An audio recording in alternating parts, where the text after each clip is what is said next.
Seperti kita ketahui bersama, Kabupaten Aceh Timur merupakan salah satu daerah dengan risiko tinggi terhadap bencana. Setiap tahunnya, daerah kita tidak luput dari ancaman bencana yang mengakibatkan gangguan terhadap kehidupan dan penghidupan masyarakat, merusak infrastruktur, serta menimbulkan kerugian pada sektor ekonomi dan mata pencaharian. Sepanjang tahun 2025, Kabupaten Aceh Timur telah mengalami berbagai kejadian bencana, antara lain angin kencang sebanyak 3 kali, abrasi pantai 1 kali, tanah longsor 2 kali, dan kebakaran permukiman sebanyak 52 kali. Dari keseluruhan kejadian tersebut, tercatat sebanyak 270 keluarga atau 1070 jiwa terdampak. Oleh karena itu, kegiatan apel ini bukanlah seremonial belaka. Ini adalah bentuk kesiapsiagaan nyata kita semua dalam menghadapi ancaman bencana tersebut, terutama bencana hidrometeorologi seperti banjir, tanah longsor, angin puting beliung, dan gelombang pasang yang potensi kejadiannya semakin meningkat seiring datangnya musim penghujan. BMKG telah mengeluarkan peringatan terhadap potensi bencana hidrometeorologi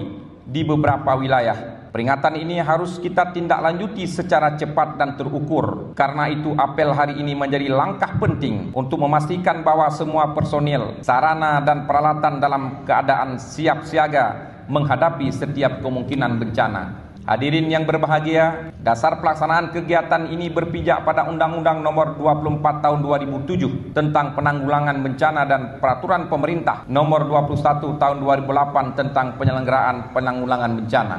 Regulasi tersebut menegaskan bahwa penanggulangan bencana bukan hanya menjadi tanggung jawab satu lembaga semata, tetapi merupakan urusan kita bersama. Kesiapsiagaan menghadapi bencana tidak dapat berjalan efektif tanpa kolaborasi antara BPBD, TNI, Polri, Basarnas, tenaga kesehatan, pilar sosial, Satpol PP, media, masyarakat, dan dunia usaha. Setiap unsur memiliki peran dan tanggung jawab yang penting untuk memastikan mekanisme komando dan koordinasi berjalan efektif saat penanganan bencana di lapangan. Mari kita jadikan apel ini sebagai momentum untuk memperkuat barisan dan menyatukan langkah. Pastikan seluruh peralatan dalam kondisi optimal, kendaraan operasional siap digunakan, logistik tanggap darurat tersedia, dan jalur komunikasi antar lembaga berjalan dengan baik. Lakukan patroli di wilayah rawan, berikan edukasi kepada masyarakat, dan pastikan mereka menjadi bagian dari upaya kesiapsiagaan dalam kesempatan ini. Saya juga ingin menekankan kepada para camat agar memberi perhatian serius terhadap kesiapsiagaan bencana banjir di wilayah masing-masing. Saya minta para camat dapat mendorong seluruh kampung yang rawan banjir agar memiliki kewaspadaan dan kesiapan secara mandiri dalam menghadapi kemungkinan darurat bencana. Salah satu langkah yang dapat dilakukan adalah dengan menggerakkan seluruh unsur Porkopimcam dan Gesik untuk meningkatkan kesiapsiagaan masyarakat kampung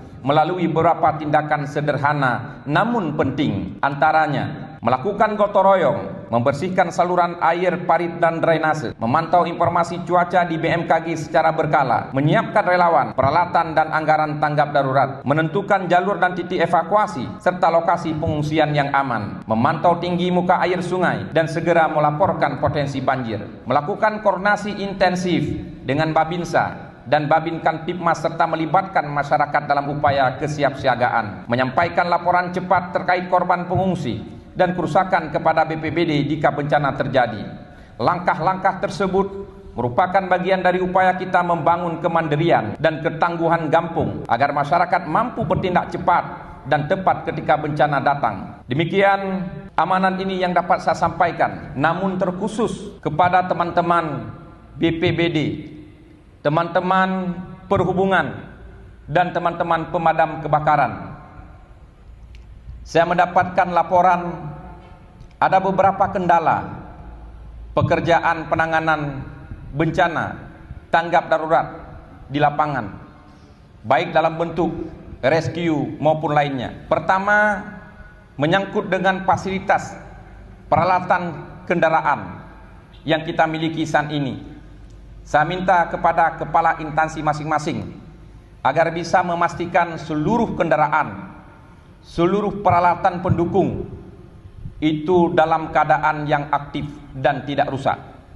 Apabila kondisinya rusak, segera laporkan kepada saya untuk segera kita perbaiki. Karena tidak boleh saat masyarakat melaporkan kebencanaan dan ketika petugas datang terkendala dengan peralatan yang kita miliki. Saat ini kita juga sedang mengupayakan peralatan tambahan, termasuk melalui Kementerian Pusat di Jakarta, termasuk pengadaan armada pemadam kebakaran yang baru, di mana secara donasi yang belum ada pos pemadam, kita akan tempatkan pos pemadam baru untuk membantu apabila terjadi kebakaran di tengah masyarakat. Selanjutnya saat ini apabila shift yang dilakukan oleh petugas pemadam kebakaran, oleh petugas BPBD, terkhusus memang untuk pemadam yang sampai liburnya 9 hari untuk masing-masing personil, ini agar bisa dievaluasi kembali karena liburnya terlalu panjang sampai 9 hari. Nanti kepala BPBD dapat melaporkan kepada saya agar untuk direvisi proses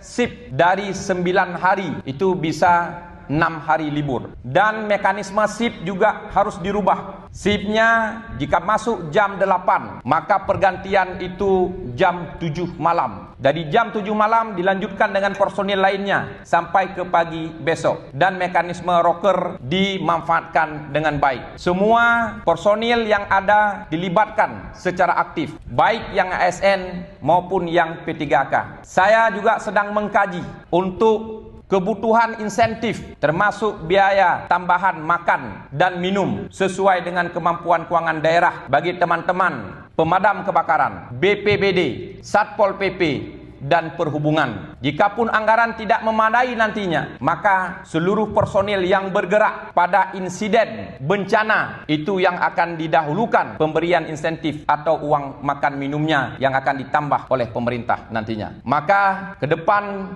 jangan ada alasan kepada kita semua untuk terlambat, untuk abai, untuk lalai dalam memberikan pertolongan kepada masyarakat yang membutuhkan. Jikapun ada calling call dari masyarakat yang mengabarkan ada insiden kebakaran, segeralah bertindak dengan berkoordinasi. Apabila satu armada tidak memadai, silakan meminta bantuan kepada pos yang lain, terutama yang kasusnya kebakaran. Begitu juga dengan insiden yang selama ini banyak laporan dari masyarakat bahwa banyak warga yang karam di sungai, di laut, dan di anak sungai. Ini juga untuk mendapatkan perhatian dan respon cepat dari kita semua. Karena pada kondisi tersebut, keluarga daripada korban dalam kondisi yang sangat panik. Kitalah harapan daripada mereka yang menjadi penolong. Segera turunkan apakah speedboat, segera turunkan personil, segera koordinasi dengan masyarakat setempat, dengan para relawan dan juga dengan para tokoh masyarakat serta Forkopimcam di lokasi kejadian dimaksud. Demikian Bapak Ibu sekalian, semoga apa yang saya sampaikan tadi, kita semua dalam menghadapi bencana ini, termasuk menghadapi musim penghujan, tetap siap siaga menerima laporan dari masyarakat dan bertindak dengan cepat. Demikian amanat ini. Terima kasih atas dukungan kepada semua pihak yang telah berkontribusi dalam kegiatan ini. Semoga kerja keras dan komitmen yang ditunjukkan selama ini menjadi amal bakti kita untuk peningkatan penyelenggaraan penanggulangan bencana di Kabupaten Aceh Timur tercinta. Saya juga menyampaikan apresiasi yang tinggi kepada seluruh pihak yang selama ini telah berkontribusi aktif dalam penanggulangan bencana di daerah kita. Dedikasi dan pengabdian saudara sekalian merupakan wujud nyata semangat kemanusiaan dan pengabdian kepada masyarakat. Semoga Allah Subhanahu wa taala senantiasa melimpahkan rahmat dan hidayahnya kepada Kabupaten Aceh Timur serta keberkahan pada semua upaya yang telah kita lakukan. Amin ya Allah, amin ya rabbal alamin. Terima kasih atas segala perhatian. Mohon maaf atas segala kekurangan. Wallahu muwaffiq ila aqwamit thariq. Wassalamualaikum warahmatullahi wabarakatuh.